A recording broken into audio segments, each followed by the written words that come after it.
Chautauqua people. Our guest today is Dana Chapman.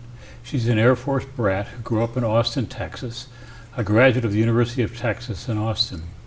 She retired from the University of Texas as Associate Vice President of Business Technology and is currently in the PhD program at Fielding Graduate University, conducting her dissertation research on families of Chautauqua. How did you, a Texan, a multi-generational Texan, find your way to Chautauqua?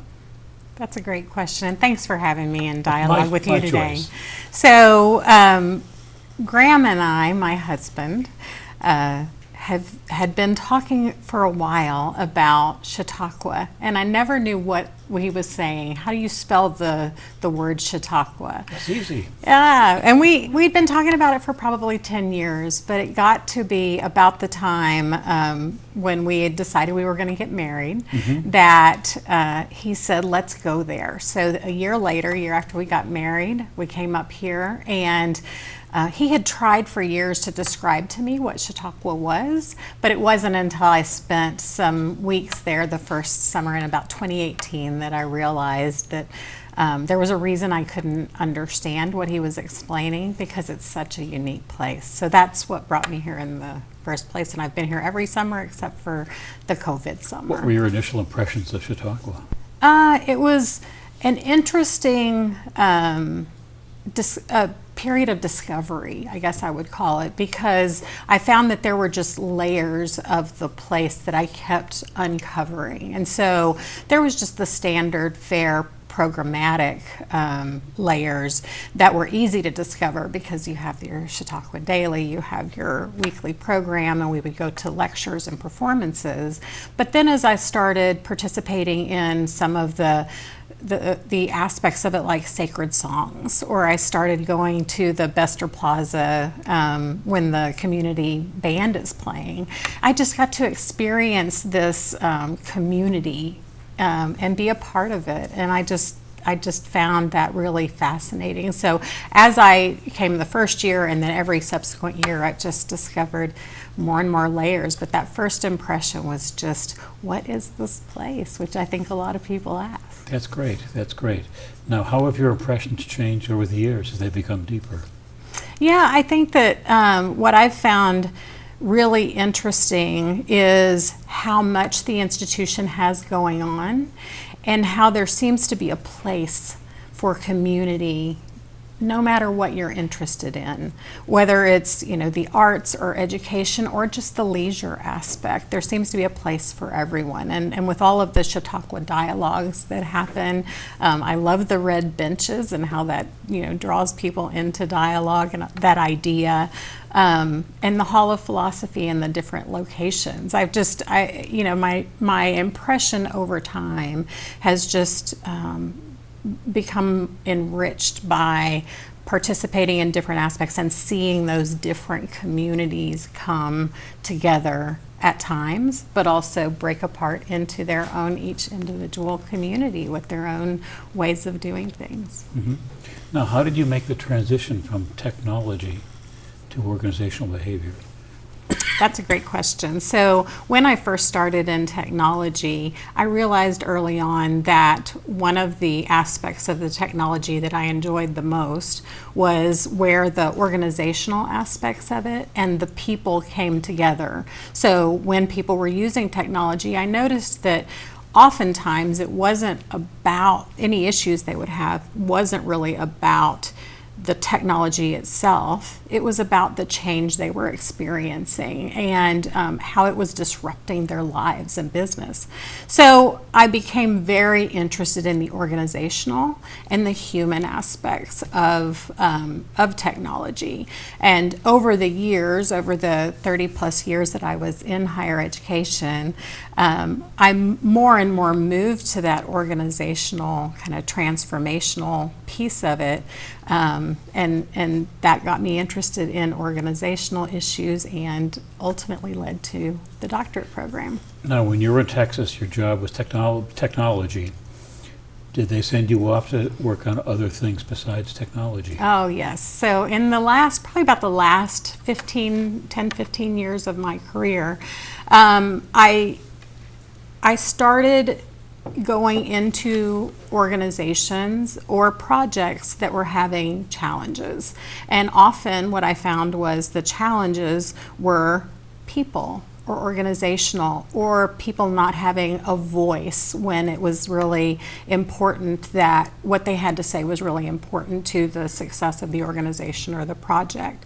So last 10 or 15 years, I kind of followed a path of people saying, we need help with this project, we need help with this organization, and that led to ultimately, after I retired, starting a consulting business and beginning to do that as I go through the doctorate program. How long would those special projects take normally? Usually it was 2 to 3 years, and oftentimes it was in areas that I had never worked. And so I remember the first time that the HR director, he had a project that had been going on for 3 years. They still weren't anywhere close to finished, and he just couldn't understand why. He and I had worked a little bit on a project before. So he took me to lunch at the vaulted faculty club and said, I'd like you to come and work for me on this project. And it was a big surprise because I'd never done anything with human resources systems, but it was an opportunity to learn. So 2 or 3 years, then I moved on to the next one, and that just started my pattern. I know we've had a couple of presidents at Chautauqua colleges talk about libraries and books. So we don't know what to do. We've got all these books. Circulation is down to close to zero. One president said we stopped buying books. Another says we can't let them go. That sounds like the sort of problem.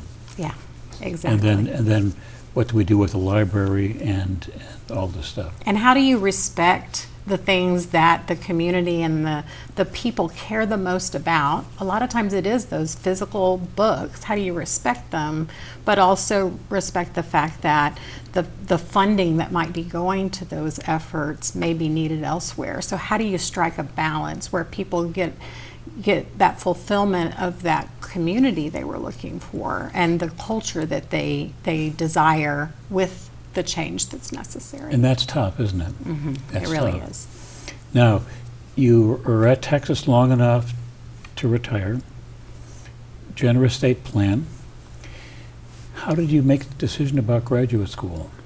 So a few years ago, I had realized that, and one of the things that led to my retirement was I had realized that I had been at the university for so long that I had been stifled a little bit in learning new things. And so after I retired, I had a little time to think about what might I do. And I had the good fortune of working with someone who really challenged me and knew things that I had never tried or heard, and it was just a fun time because I was learning, and it reminded me that I'm not stuck in what I'm doing. I could go back to school. And my wonderful husband, Graham, he supported me, and he said, absolutely, you need to do that, as soon as I brought the idea up. And then he wouldn't let it go. He would bring it back, and he'd bring it back and said, you looked so happy. And so I decided to go ahead and go back to school. And you looked at how many universities along the way? 34. So I had decided early on that I wanted to be in a program that allowed for remote. I did not want to have to go into a classroom because I knew I was going to also continue my consulting business. And so there were 34 that were available at the time, and Fielding is the one that I chose for a variety of reasons, not the least of which is the fact that they really look to bring in people who have had a strong practitioner career and can then couple the academic part with that practitioner piece. And that's just, they call it being a scholar practitioner. And I really, really was looking to do that because I had always been curious about what were the academic underpinnings of what I was doing as a profession for all those years. So what were some of the activities, courses you had to do? Do you remember? Yeah, absolutely. So some really interesting courses, probably the most fruitful in terms of practicality was academic writing, which wasn't so much the mechanics of it, but it really was picking a topic that I didn't know much about and then just being able to deeply explore it and understand how to do the academic writing. That was something that I hadn't done for a while. I hadn't had to do writing, so that one was really fun.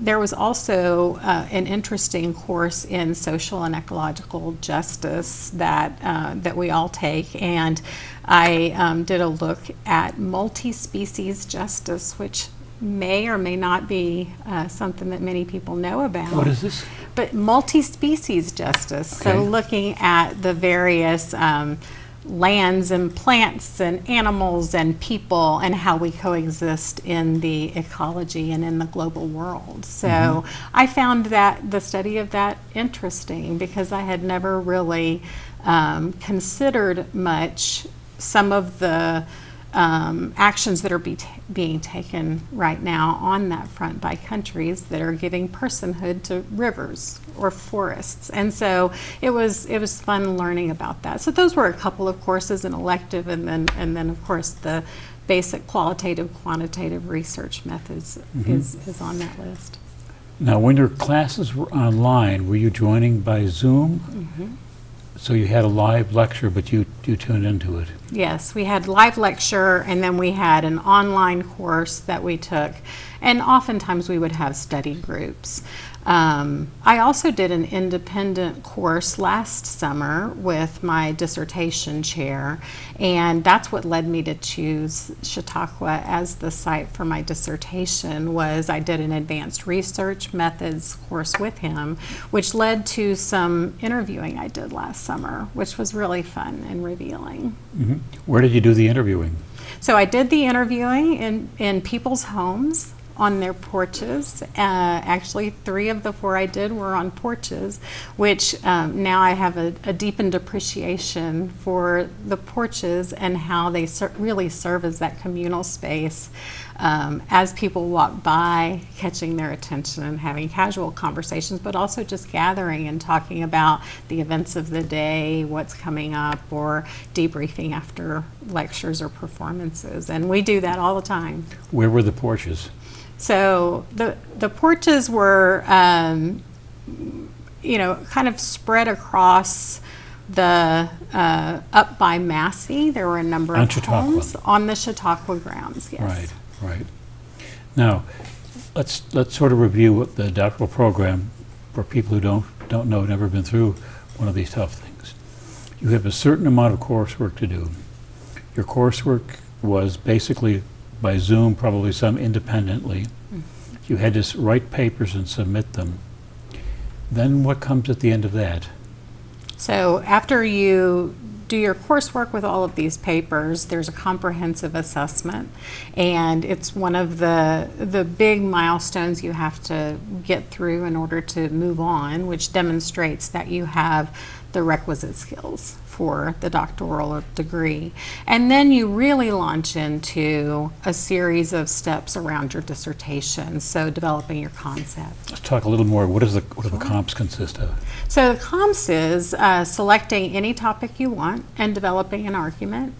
And then you have to write a, say, 20-page paper that really builds a case, builds the evidence, and shows the literature that you're referencing that supports that argument. And your case has to be compelling, well documented, and also not just a book report. It has to take the ideas and synthesize them in a way that supports the argument and is cogent. So we'll see. I've just completed that, and so hopefully I will get that passed through and move on.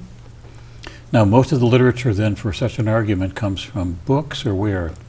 Actually, ideally, it's coming from academic journals and very current academic journals within ideally within the last 3 years. And you're looking for that current conversation that is relevant to the very specific argument you are trying to make. And so usually there's a fairly small number of scholars that are talking about a very narrow topic, and you are essentially engaging in that topic through the paper.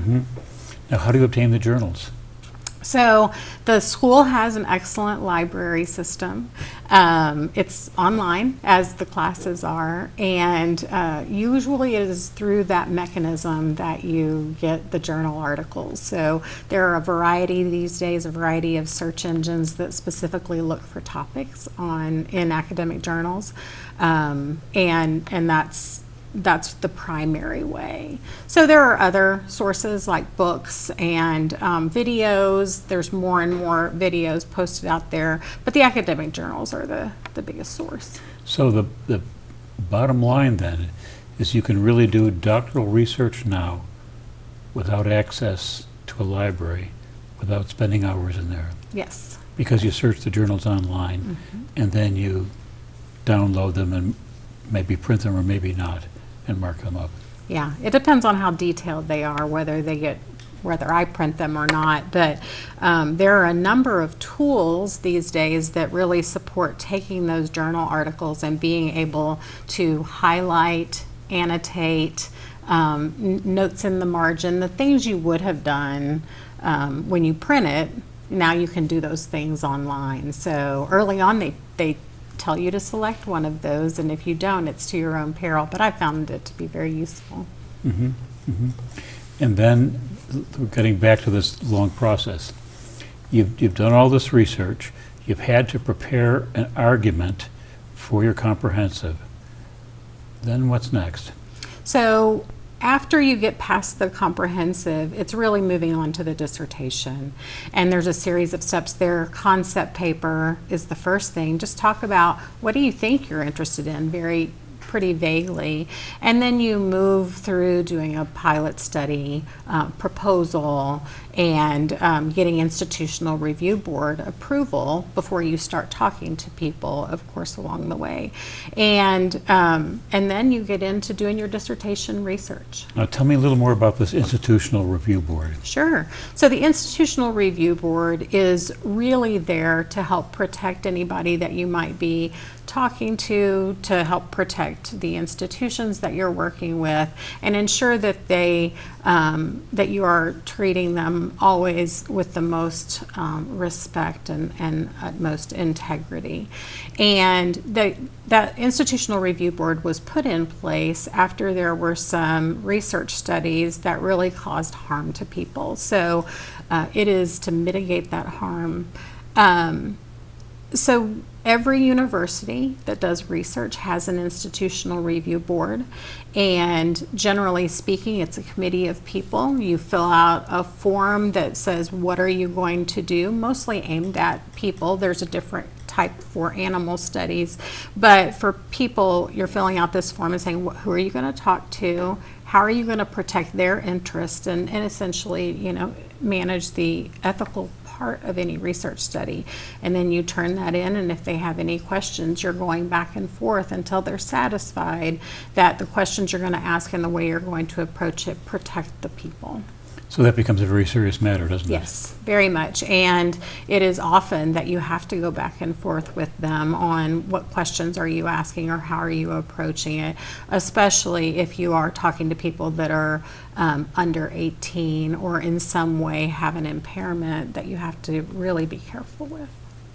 And no deviation.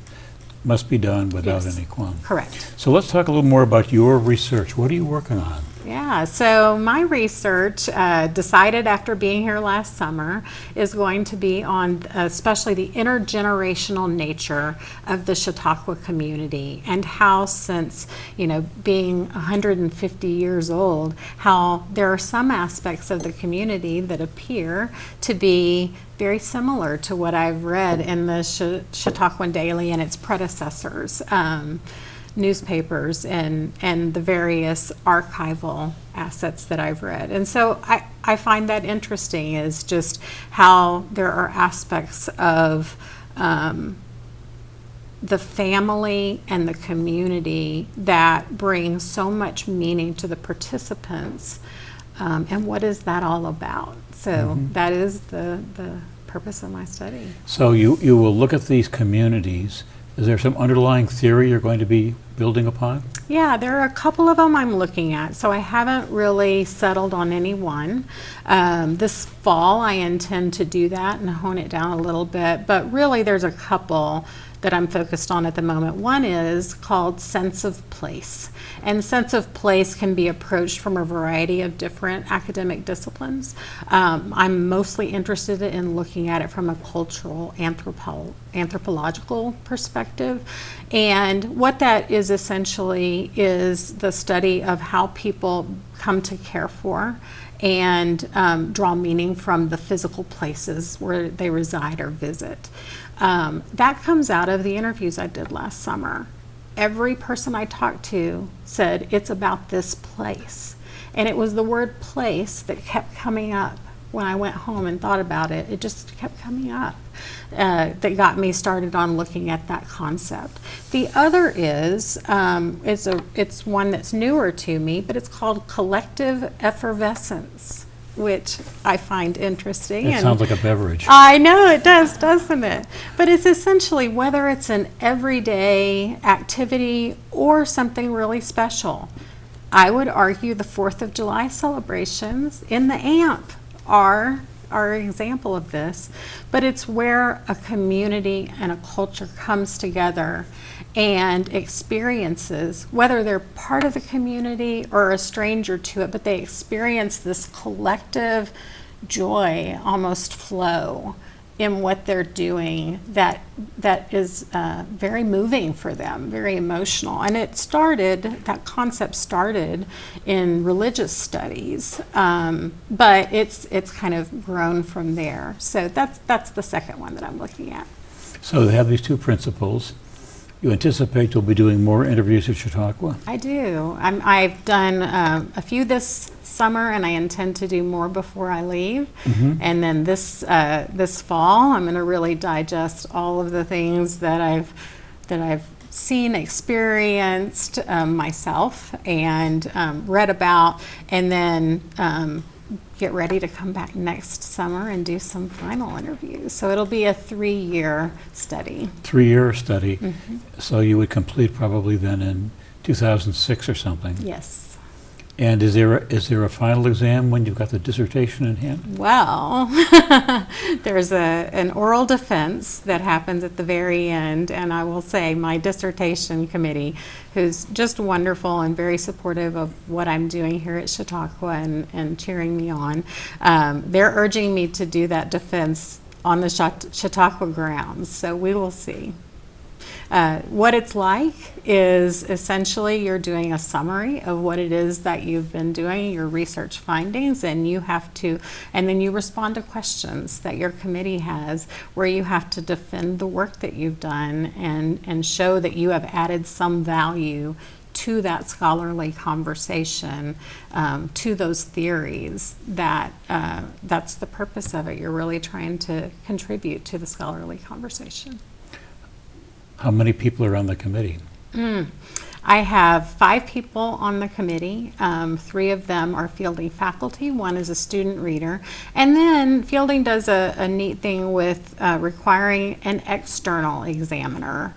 And that person is really there to ensure it has to be somebody that's published recently, who is an expert in their field, in the very specific field you're studying. And they're really there to make sure that there is sufficient rigor in what you've done and that you have proven that you are able to contribute to the academy going forward. So that external examiner, I just was able to secure somebody who's a notable anthropologist in Norway, and I'm really excited about all of my committee. They're really, in fact, one of my committee members spoke on the AMP stage 2 times, so that was exciting. Really? So maybe you can do your defense from the AMP stage. Well, not. Somewhere smaller. Smith Wilkes. We'll set up some cameras there for you and do a good job of it. So you do this dissertation, 3 years of work. It's like a child being birthed when it's done. in a book form, or what's the normal way that thing is held?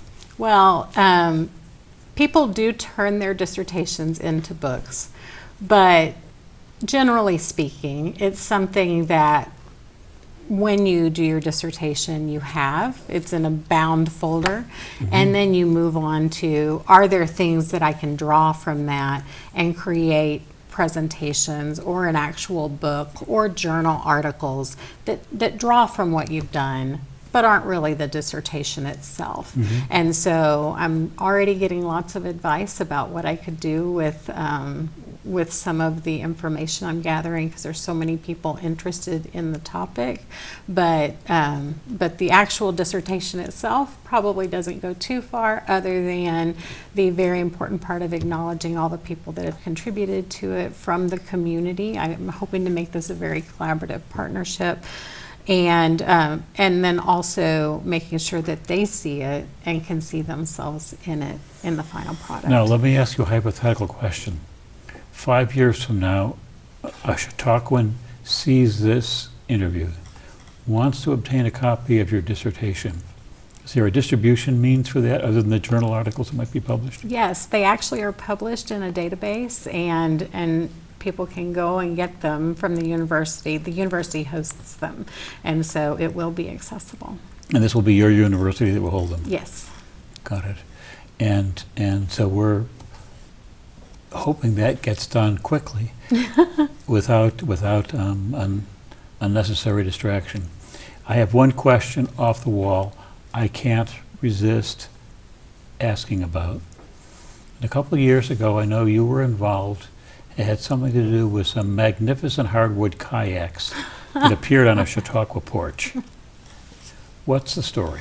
Oh, it's a great story. So back in, I think, 2007 or so, my husband took a little hiatus, went and hung out with his dad in Tennessee, and built himself a wooden kayak, a sea kayak. So it's rather long, very beautiful cedar wood. And when we got married, my wedding gift was a matching kayak. So he worked on it, and we worked on it together. We actually had all the strips laid out and played around with the design, and he just did a beautiful job. He finished it, I guess, a year and a half ago, and we brought them up with us to the north from south of Austin, Texas last year, and they sat on the porch at Chautauqua, and we went out several times on the lake, including at dawn, and were able to sit out on the water looking back on the grounds, and it was just a wonderful, wonderful time. It was fun carrying them down to the lake, both really fun and sarcastic fun, but we got lots of comments. Great. We are out of time. Anything else we need to cover? I don't think so. Thank you for having me. This has been my pleasure, and this has been great fun, and I hope we can have you come back when the dissertation defense is complete and you're ready to talk about insights from your work. Absolutely. Great. Thanks for having me today. My pleasure.